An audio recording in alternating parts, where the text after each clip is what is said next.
So if you look at training from different parts of the world, every part of training is different depending on where you go. When we trained with the Japanese in Japan, their training philosophy, I really enjoyed. I really like. It was articulate, slowed down.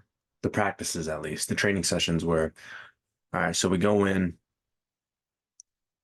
and everything's dead quiet, dead quiet. There's no talking, there's no music.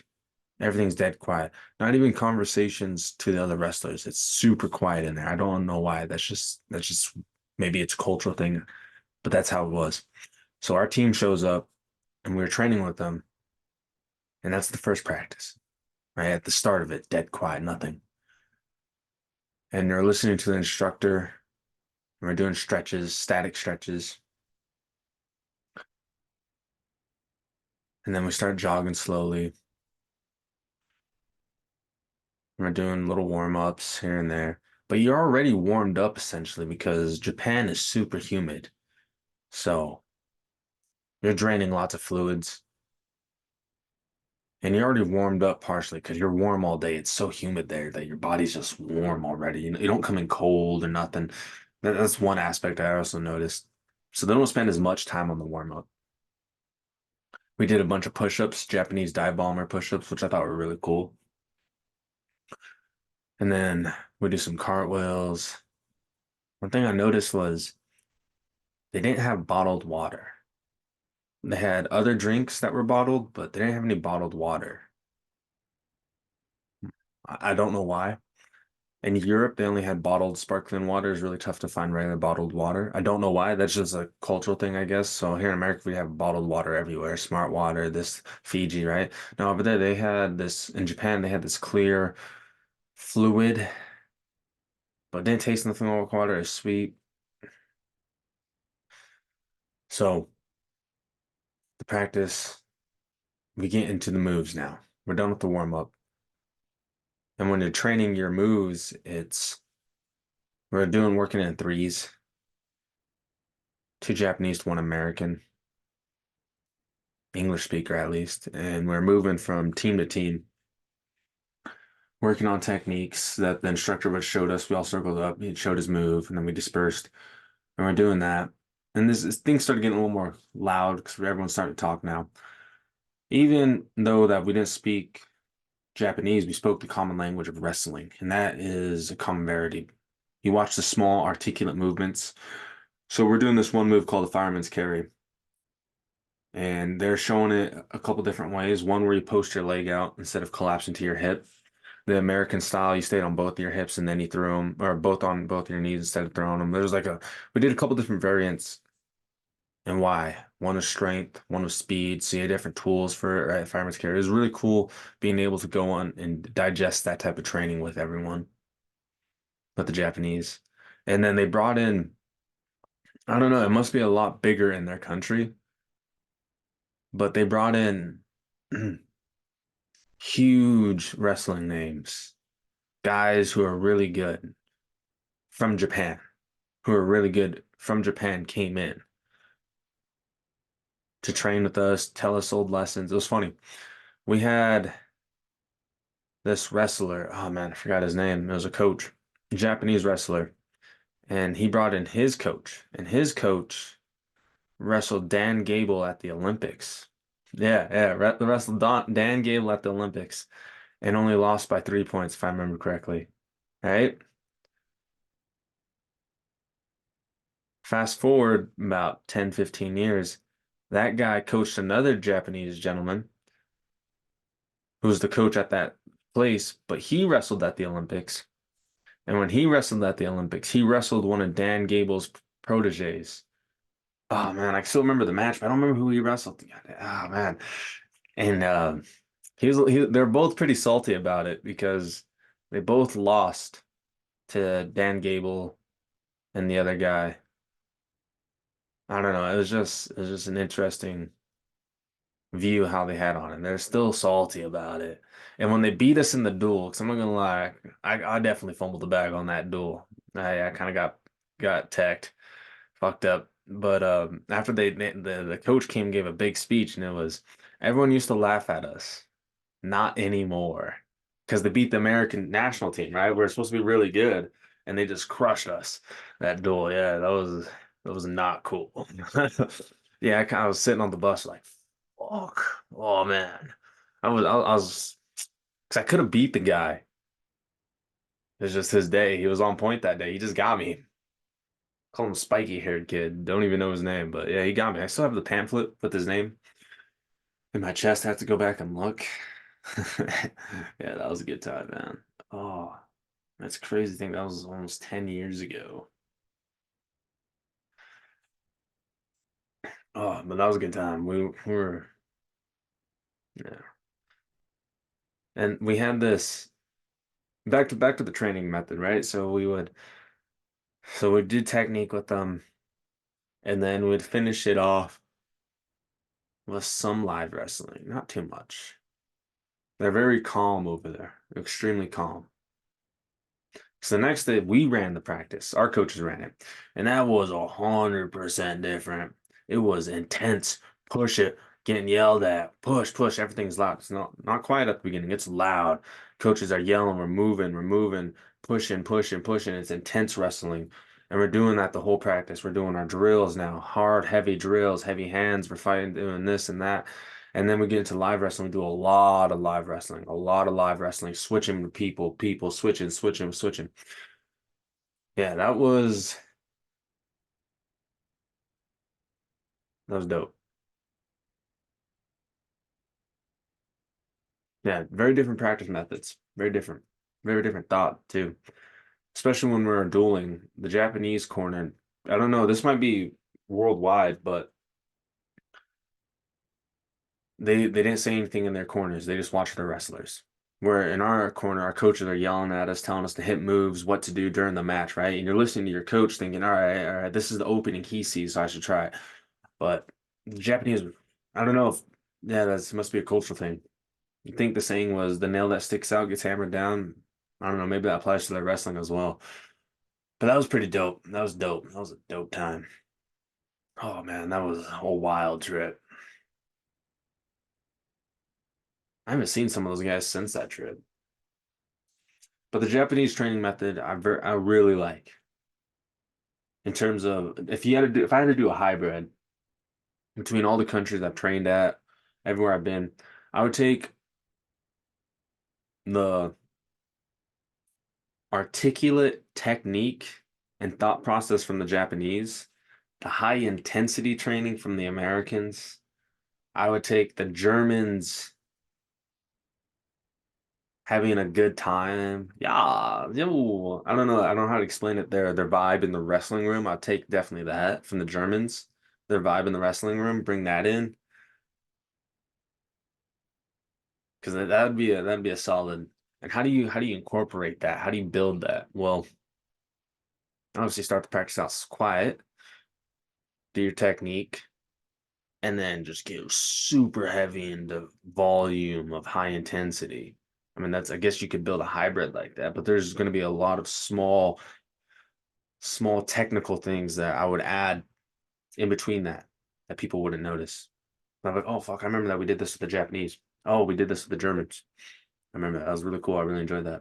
International wrestling, doing this and that. Different things I'd bring in. Because also you got to think of recovery methods. That's also goes beyond. The Japanese believe heavily in the natural springs, but the thing is, all the springs we went to weren't natural springs. I don't know. It was really weird. They're like bathhouses. That was really cool. That was a cool part of recovery that I really enjoyed. Right? The Germans believe not in so much of sauna and spa like the Japanese do. The Germans had more of a massage, which I thought was kind of unique, right? And then coaches, Americans, were just, and all the coaches I've ever had believed in a good night's rest. It's true. Sleep. I mean, Khabib Nurmagomedov says it too. He didn't do all the sauna and this and that. He just slept. Sleep. So it was something to think about, honestly. Different training methods, different vibes you'd add in the room, different coaching styles. Because I also understand Iowa. wrestling is a lot different from Oklahoma. Different thought processes. Iowa, they'll make you to the steel, right? They're gonna make you. They're gonna grind it and pound that iron out of you. That's what I've been told, at least from guys who wrestled there. Oklahoma, on the other hand, different methods. They have more of a drill, drill, drill, drill. Right? Not so much as working out, you're just drilling a lot more. Now, I'm hearing these secondhand, right? From guys who wrestled there.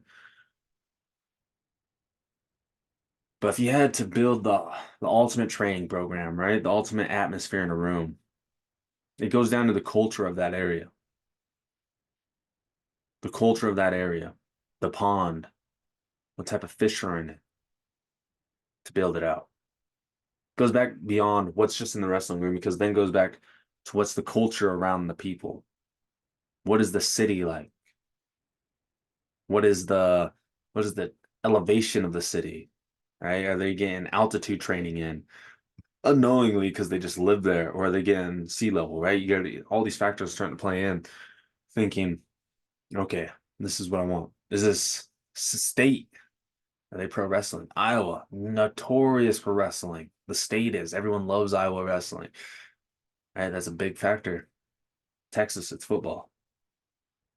Right? So you're already having a different play there. Japanese, though. Oh man. Those guys were cool. Oh man.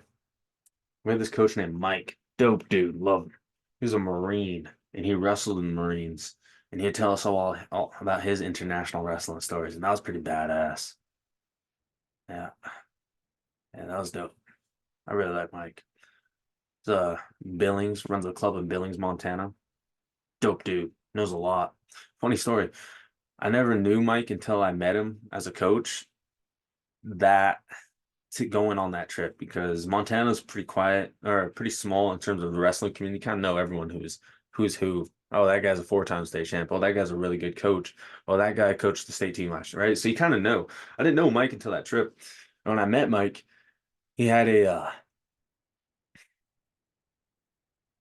had some really cool stories. It was funny. He wrestled my coach in high school. They wrestled each other. And my coach was a 3-time defending state champ. And Mike was just some dude who showed up, moved there because his dad was in the army, and threw my coach, threw him because my coach 3-time state champ. No one throws him. He's the man. And he got tossed by Mike with a suplex. And suplexes aren't allowed in folk style. And the ref didn't call it. It was a whole thing, man. It was a good story he told. Yeah, that was a good time. If I could pull one thing from Mike's training, because he had a lot of international training, is his belief in us and his panache. Yeah, I love that guy. He was laid back. Right? Yeah. I don't know. I've had a lot of coaches in my life. A lot of coaches, different levels, some shitty ones for all sports. This isn't just wrestling. Goes from my track and field career as well. I've had really great coaches who coached Olympians all the way to Olympian coaches themselves, to shitty coaches. Right? I had a track and field coach at the University of Montana. Shit coach. The head coach at the time, cool dude, right? But he had some drama happen at the university and he had to head out. Cool guy, really liked him. The guy who was filling in his place, I don't know, maybe he was burnt out. Maybe he just didn't want to do it no more. I don't really know. But towards the end, just wasn't a great coach anymore. I didn't believe in when you're running a team, right? You got to decide, all right, these are obviously my star athletes. These athletes have potential, right? You look at them, you go, all right. When you're building a team and you want to build a winning team, you just can't put all your effort into one or two athletes, because that messes with the program long term of you bringing in actual really good, more athletes, more solid cats, right? if you can build an atmosphere, right? What energy do you bring to the room? Sure, you may not think all your guys are going to be national champions, but the energy and focus that you bring into the room on training, like, all right, guys, this is what we're going to be doing today. This is what you and you doing. I want you and you doing this. I think we can all build together. This is what we're going to, this is our goals. This is what we're focusing for. I want you guys write your goals down. This is what we're going to go. This is what we're going to shoot for. This is realistic. All right, this is where we're going to cut some time off your 100. Oh, you need to work on the blocks. Oh, your long jump, you're not explosive enough. This is what we're going to do to get you better at your explosive technique. This and that, and all correlates and it builds. All right, maybe there's a shot. Maybe there's a good chance. Uh, oh, what you bring into the room. Because I had an NAIA coach named Clay at the University of Haskell. Oh, no, he didn't coach at Haskell at the time. But anyways, I met him. Really great guy. Great coach. Believed in us. Brought in so much technique. He's like, all right, because he loved the sport. He just wanted us to be that much better. He really cared. As a coach, just fucking cared, man. That guy really cared about us. And I loved him. I loved him for that. And of course, I was ambitious, wanted to go Division 1, headed out, left, ran for the Grizz, coaching over there. I really liked the head coach, Brian. He's a cool cat, liked him. But after he left, I think all the other coaches were like, fuck this. And I just got burnt out, and that killed the atmosphere a lot. That was pretty gay. Yeah, well, it is what it is. But at the end of the day, if you're a coach, just care about your athletes. That's all you have to do. Just care. You don't have to be the best technician in the world. If you just care, that's half of it right there. Showing up's the other half. You can build a solid team just out of that. So my cousin asked me the other day, he said, when do you think the most athletic you were? At what point in your life? Was it college? Was it high school? None of those. When I was fighting at the Battle of Kuzamufka, there was a 100-yard block I had to cover over open terrain. And we're in a small fire team of 3, and we were getting pushed, and we just couldn't clear in this back section, and we had to run to this fucking hole in the ground essentially, because artillery is going to get called in on us, and you don't want to be the man that's standing in the air, right? That is probably the most athletic I've ever been. I don't think I'll ever run 100 yards faster than that again in my life. I don't know. I don't know. I feel like I was faster than Usain Bolt that day, because as soon as I finished running that 100 yards, I was done for like 20 minutes. I was breathing heavy for 20 minutes. I've never had to run. I've ran fast in track, yeah. I've trained all my life doing sports and this and that. I'm athletic when I got there. When I got to the battle, I was pretty solid. I was in decent shape. But that 100-yard block, I don't think I'll be able to replicate that again. I was moving, moving. That's the most athletic I've ever been, I believe. That and like a couple other instances in that area during that battle. There's a couple other key points I could think of where I was like, yeah, athleticism 100% saved my ass. Yeah. But yeah, otherwise not too much beyond that. I mean, yeah, I've done some competitions outside of that. Some professional, I guess you could say I'm a professional athlete now. Yeah, yeah. Anyways, talk to you later.